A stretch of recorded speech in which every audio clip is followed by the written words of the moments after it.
Hi, welcome to this session on current affairs where we are going to cover the first week of July important events.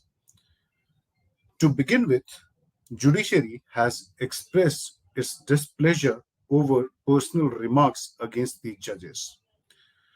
Supreme Court Judge Justice J.B. Pardiwala, who recently heard a plea by suspended BJP leader Nupur Sharma on last Sunday, expressed deep concern over social and digital media resorting to personalized and agenda driven attacks against the judges, and he also called for framing of a mechanism to regulate them in order to preserve the rule of law under the constitution.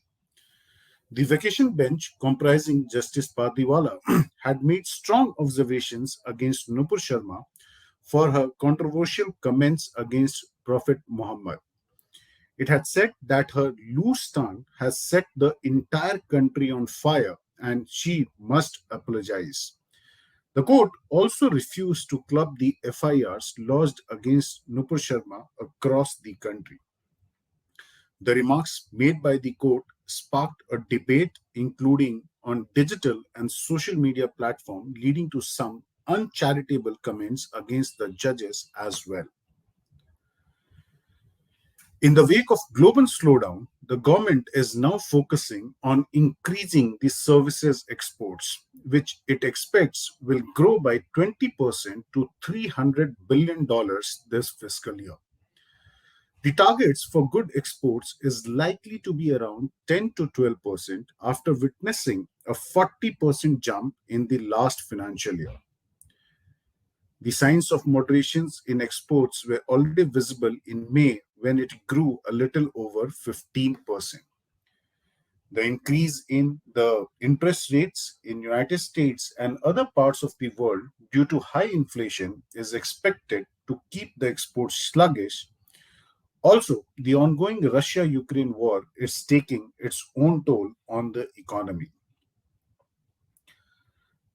Continuing on the economic side, record imports in June has resulted in the trade deficit widening to a new high of $25.6 billion. The first quarter gap of April to June is now on a record $70 billion. Imports shot up 51% to an all-time high of $63.6 billion, driven by petroleum, gold, and coal.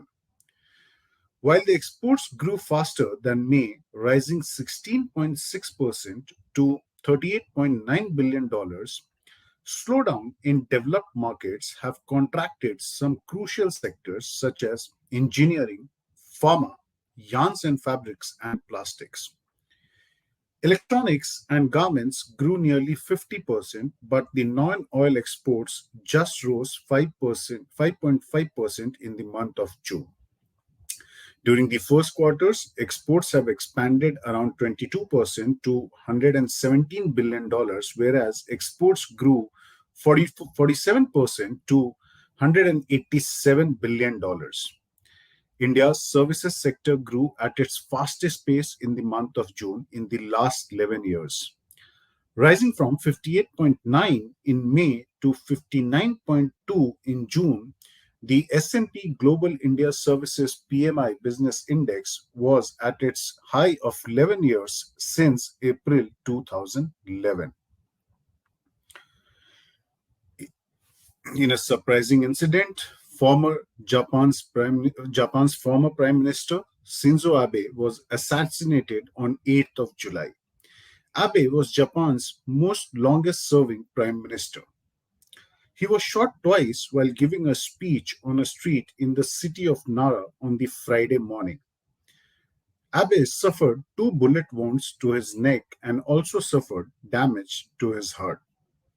The speech was part of a campaign for his former party, the Liberal Democratic Party, as upper house elections in Japan are due to take place later this year. Abe held office in 2006 for a year and again from 2012 to 2020 before stepping down citing health reasons. He pushed more assertive policies on defense and foreign policy and has long sought to amend Japan's pacifist post war constitution. Abe also pushed for an economic policy that came to be known as Abenomics, built on monetary easing, fiscal stimulus, and structural reforms. He was very much instrumental in forming the Quad. Leaders across the world paid their tributes to Abe, with Prime Minister Modi calling it a personal loss. According to a report by Intergovernmental Science Policy Platform on Biodiversity and Ecosystem (IPBES), often described as IPCC for biodiversity, 1 million plant and animal species face extinction. Nearly 50,000 wild species are used for food, energy, medicine, material, and other purposes. Annual value of illegal trade in wild species is considered to be around 69 to 199 billion dollars, accounting for world's third largest class of illegal trade. More than 10,000 species are harvested for human food, and 7,500 species of wild fishes and aquatic invertebrates are directly used by humans. Nearly 70% of the world's poor are directly dependent on wild species, with 2.4 billion people relying on wood for cooking. According to United Nations report, pandemic along with climate crisis and the conflicts around the world has placed all these 17 sustainable development goals of 2030 in jeopardy. According to the report, 4 years of progress made on alleviating poverty have been wiped out due to the pandemic, pushing 93 million people worldwide to extreme poverty in 2020. 1 in 10 people across the globe are suffering from hunger, and nearly 1 in 3 lack regular access to food. While the immunization coverage has dropped for the first time in 10 years, death from tuberculosis and malaria has increased. In the year 2020, global prevalence of anxiety and depression increased by 25%, with young people and women getting more vulnerable. About 24 million learners from pre-primary to university level are not expected to return back to school. That's a sad news. In our neighboring country, Sri Lanka, the President Gotabaya Rajapaksa has offered to resign hours after his official residence was stormed by thousands of protesters. Sri Lanka, the island nation, is battling its worst ever economic crisis, and the protesters blame the president for the same. Following an emergency meeting last week, Parliament Speaker Mahinda Abeyewardena asked the President Rajapaksa and PM Ranil Wickremesinghe to resign to make way for an all-party government. The protesters also broke into the Prime Minister's private residence and set it on fire. Gotabaya's departure may put an end to 2 decades of his family's political dominance in the island nation Sri Lanka. 16 pilgrims were killed in a flash flood at Amarnath shrine on Friday.